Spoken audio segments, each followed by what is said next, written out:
I want to tell you about the worst night of my life, and then I want to tell you what I did about it. It was a Thursday, almost midnight. I was already in bed, half asleep, when I heard Lauren get up to use the bathroom.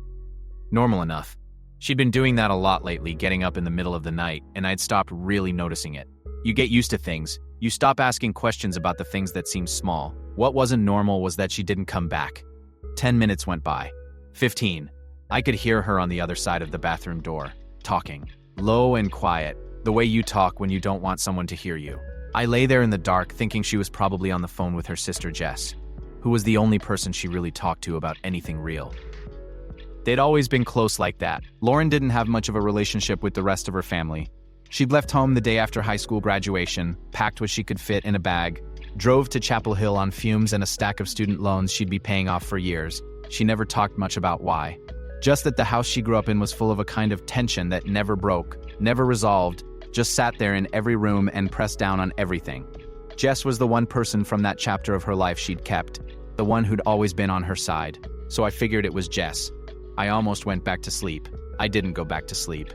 I got up quiet, patted down the hall in my socks, and I stood outside the bathroom door of the house we were renting off Sardis Road in Charlotte, North Carolina, and I listened to my wife tell her sister how incredible some guy from her gym was, how funny he was, how he made her feel like she was actually seen, how she thought about him constantly and couldn't stop it, how the way he looked at her made her feel 22 again. And then she said he was better than me. Not in a vague way, not in a way I could talk myself out of. Specific, detailed, the kind of thing you can't unhear once it's in your head, the kind that rewires something permanently. I stood there in the hallway for probably 4 minutes. My hands were at my sides and I wasn't moving, and the only thing I was aware of was this feeling spreading through my chest like something cold being poured into it slowly, filling every available space. Not just hurt, something more than hurt.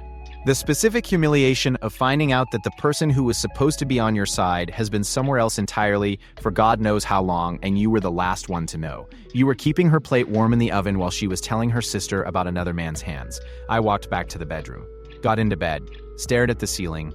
Lauren came back about 2 minutes later, got in on her side, said nothing. Was asleep in 10 minutes or pretending to be. I didn't sleep at all. Let me back up, because there's context you need. And some of it I only understood in full after everything fell apart. My name is Caleb, 28 years old. I work remotely for an insurance company out of Greensboro, internal documentation and compliance. The kind of job that sounds boring when you describe it at a party, but pays well and lets me work from home, which I have decided is the actual American dream. Lauren worked at the Costco on University City Boulevard, floor associate, came home most nights around 9:15. She was usually tired when she got in. Costco is not a gentle job. 8 hours on your feet, moving product in a warehouse the size of an aircraft hangar. Dealing with people, staying on top of inventory. She'd come home and her feet hurt and she'd want to sit down and not be asked too many questions for at least 20 minutes. I understood that. I tried to give her that. We'd met at 22, dated for a year and a half, got married 3 years ago in a small outdoor ceremony at a park outside Raleigh with about 40 people and a food budget that was right at the edge of what we could manage. Nothing about our life was flashy. Rented house, 2 decent cars, a savings account we were slowly building. Normal. Ours. Lauren, when she was good, was really good. That's the thing nobody tells you about these situations. They're not simple. The person who hurt you isn't a cartoon. She had this way of making ordinary things feel significant. She'd turn a Tuesday night at home into something you'd actually remember, just by being present in a specific way. She noticed things about people. She remembered the details. She'd ask about your day and actually listen to the answer and bring it back up 3 days later. She was funny in a dry, understated way that snuck up on you. She was the kind of person who, when something was wrong, you could see it in her face before she said a word, because her face just didn't lie. I'd always loved that about her, thought it meant she was honest. I was right about the face, wrong about what it meant. The gym thing started about 10 months before that night in the hallway. She said she wanted to feel better, move more, get some energy back. I thought that was great. I was genuinely happy for her. She started going twice a week, Tuesdays and Thursdays, straight from Costco. She'd text me around 8 saying she was heading over and she'd get home between 10:45 and 11, go straight to the shower and come to bed. No dinner on gym nights, just the shower and sleep, sometimes before I'd even turn the TV off. I noticed she seemed different over those first few months, more confident. There was a brightness to her that hadn't been there in a while, and I thought the gym was doing that, the endorphins, the routine, the feeling of doing something for yourself. I thought I knew what was happening with my wife. I was paying attention. I thought I was paying attention. Here's the thing that bothered me before any of the rest of it. Before I had any real reason to be suspicious, Lauren was already tired when she got home from Costco on regular nights. That was just how it was. She'd come in and sit down and need 20 minutes to decompress, and that was fair. That was her body telling her it was done for the day. And then on top of that, she was going to the gym for an hour and a half, 2 hours, and driving home and showering and collapsing into bed without eating. I mentioned it once early on, told her I was a little worried, that she was running herself down, that maybe she could go on her days off instead, when she had more energy, or take a break for a couple weeks until she felt less exhausted. She said she was fine, she liked the routine. I said okay, dropped it. I mentioned it again a month later. Same conversation, more or less. She said the gym actually helped her sleep better, and she didn't want to change what was working. I said, I get that, but you come home and you don't eat, and you're asleep in 10 minutes. Maybe that's not the gym helping you sleep. Maybe that's just your body shutting down. She said she was fine. Then one evening, a Saturday, her day off, I suggested we go together. I'd been meaning to get back into a gym routine myself, and I figured this was a good way to do both things at once. Spend some time together, get some exercise. I said, hey, you could show me around. You know the place better than I do at this point. Her face did something. It was fast. If I hadn't been looking right at her, I'd have missed it. This flicker across her eyes, a half second of something that looked almost like alarm before she smoothed it over and laughed and said, babe, I'm weird about working out around people I know. I feel self-conscious. I do better when nobody's watching me. And I said, okay, sure, I get that. And she smiled, and that was that. And I told myself it was just a quirk, and I believed it, and I let it go. I thought about that moment 100 times after I found out. The way her face moved before the words came. That wasn't self-consciousness. That was the look of someone who'd just seen their two worlds get one step closer to touching and needed to stop it. She'd been managing me, carefully, for months, and I'd been handing her every tool she needed to do it. His name was Tyler, 25 years old. Not actually a trainer at all, just a guy who went to the same 24-hour fitness on Harris Boulevard. Lauren had mentioned him early on, said she'd made a friend at the gym. A guy named Tyler who was really into fitness and had been giving her some pointers on form. Totally casual. I didn't think anything of it. He came to her birthday party. I need to say that clearly because even now I have to turn it over in my mind for a second. He came to her 27th birthday party 2 months before that night in the hallway. He stood in our kitchen and he ate the food I'd bought and he made people laugh and he shook my hand and looked me in the eye. And I remember thinking he seemed like a decent enough guy. A little too comfortable in a space he'd never been in before, but I chalked that up to personality.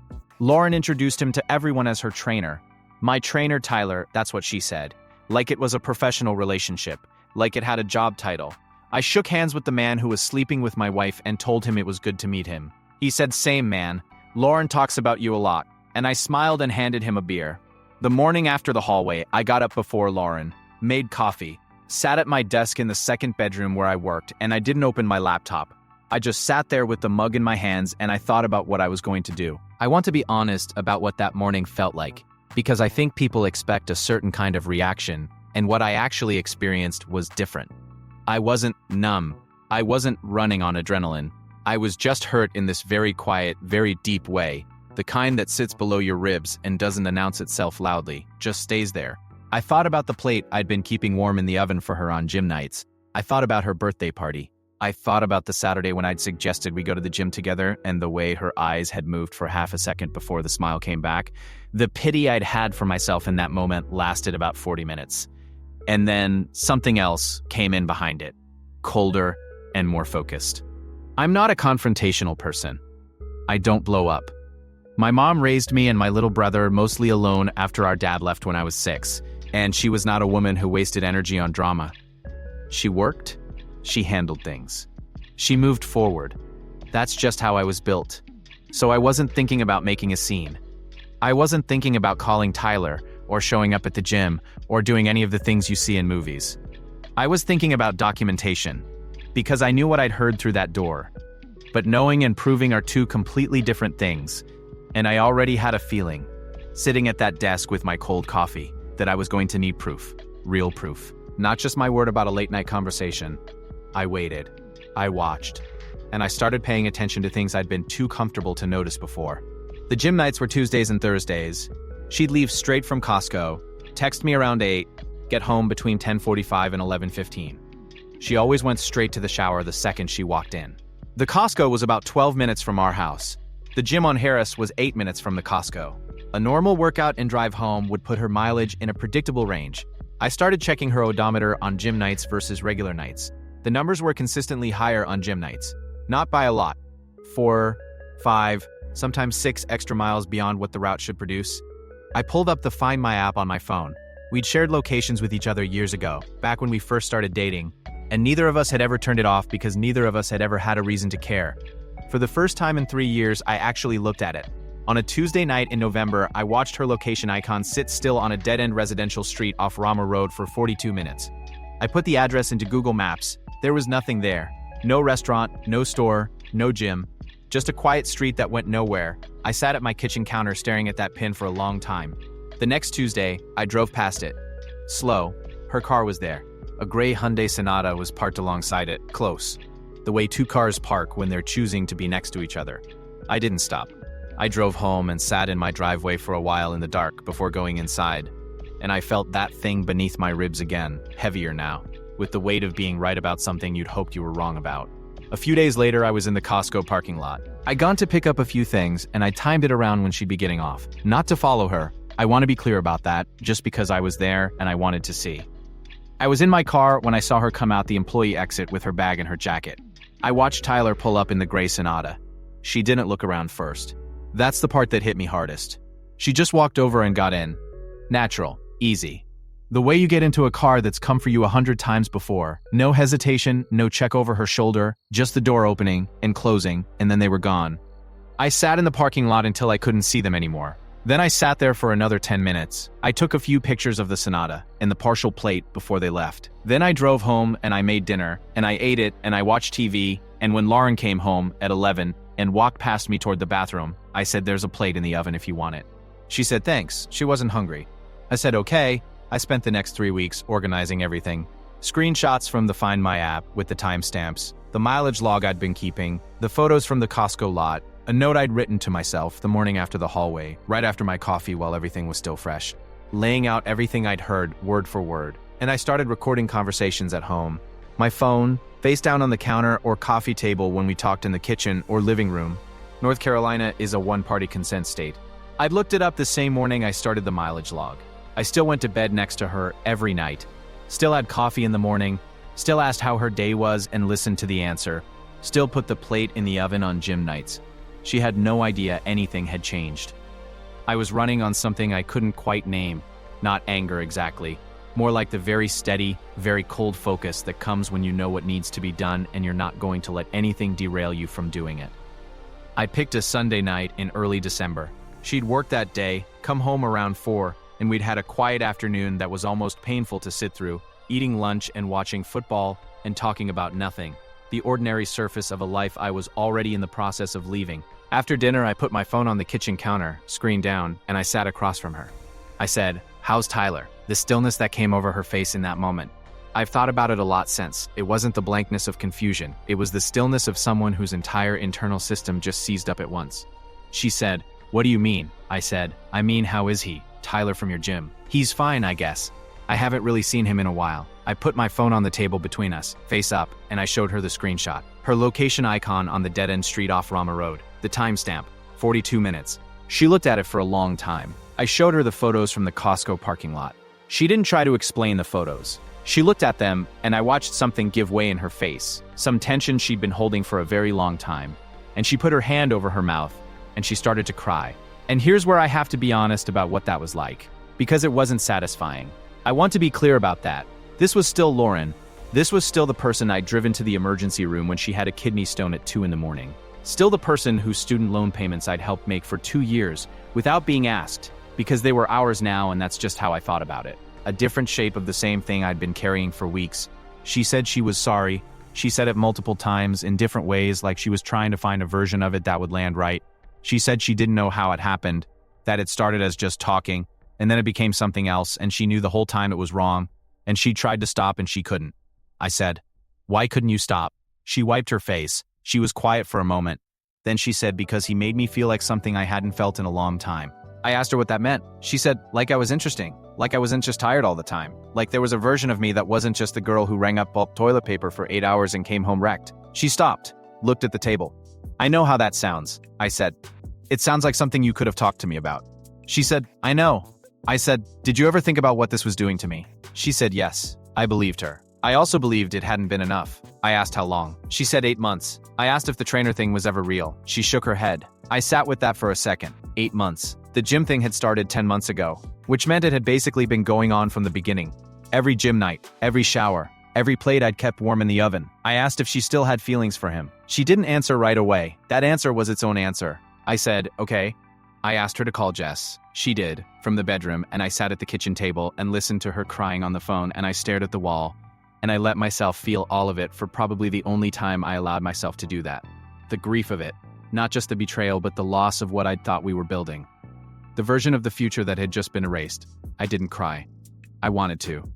I sat there and felt the whole weight of it, and I didn't cry, which I think was just my nervous system making a choice that my conscious mind wasn't involved in. She left that night with a bag.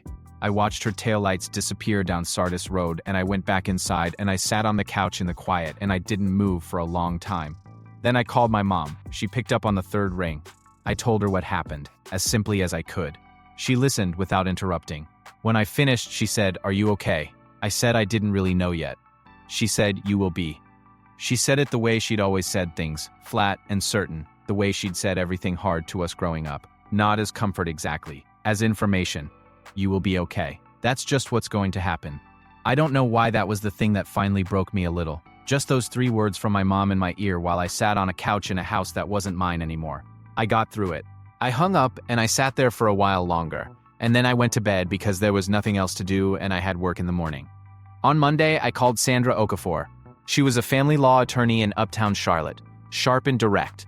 The kind of person who asks exactly the right question at exactly the right moment and doesn't use 2 words where one will do. A coworker had recommended her after his cousin had gone through something similar. I walked into her office Wednesday morning with a folder I'd put together the night before. Everything organized by date. She went through it quietly, asked a few questions, and then looked up at me. She explained the situation. North Carolina is one of about 6 states in the country that still recognizes a civil tort called alienation of affection. In plain terms, I had the legal right to sue Tyler directly for his role in destroying my marriage. Not Lauren, not the divorce itself, but the man who'd knowingly pursued a married woman for 8 months. She also mentioned criminal conversation, which is a separate civil claim that simply requires proving the affair occurred.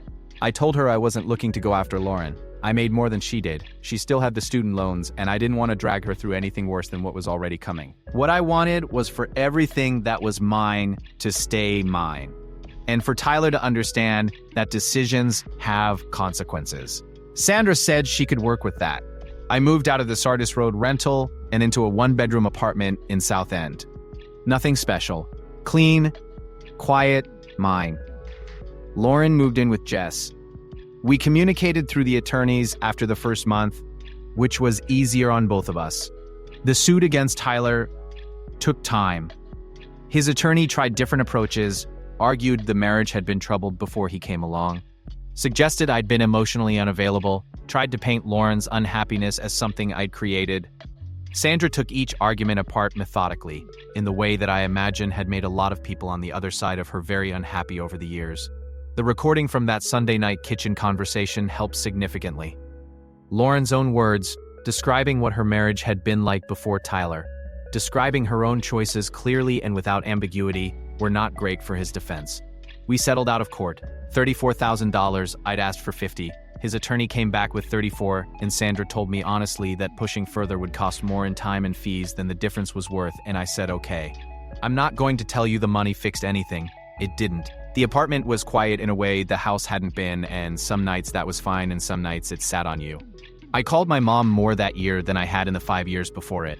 I had dinners alone at my kitchen table that I ate standing up because sitting down by myself felt too deliberate somehow. But here's the thing about quiet when you've earned it. It's different than the quiet of a house where something's been wrong for months and you haven't let yourself understand it yet. That quiet has weight to it, a pressure.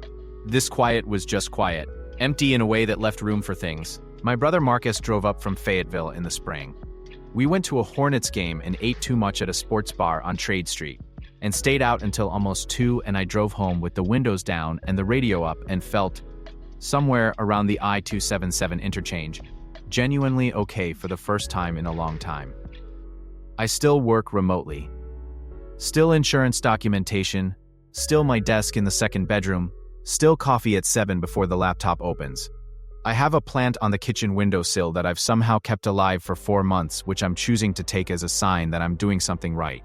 I think about that birthday party sometimes. Tyler in my kitchen, easy and comfortable, Lauren calling him her trainer to a room full of people who believed her. I think about shaking his hand. I think about how certain I was, standing there, that I knew what my life looked like. That version of me trusted everything at face value, stopped asking questions about the small things, took the easy answer every time because the hard one would have required something I wasn't ready to give. I'm not that version anymore. I pay attention differently now. I ask the follow-up question. I notice when the easy answer comes a little too fast. And yeah, I have a very good attorney saved in my phone. But more than that, I know what my own life looks like now. Not what I was told it looked like, not what it looked like from the outside. What it actually is. That's worth more than $34,000. That's worth everything.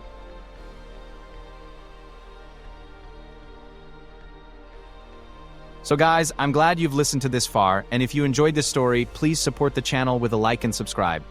Also, check out my other interesting stories in the upcoming videos. See you later!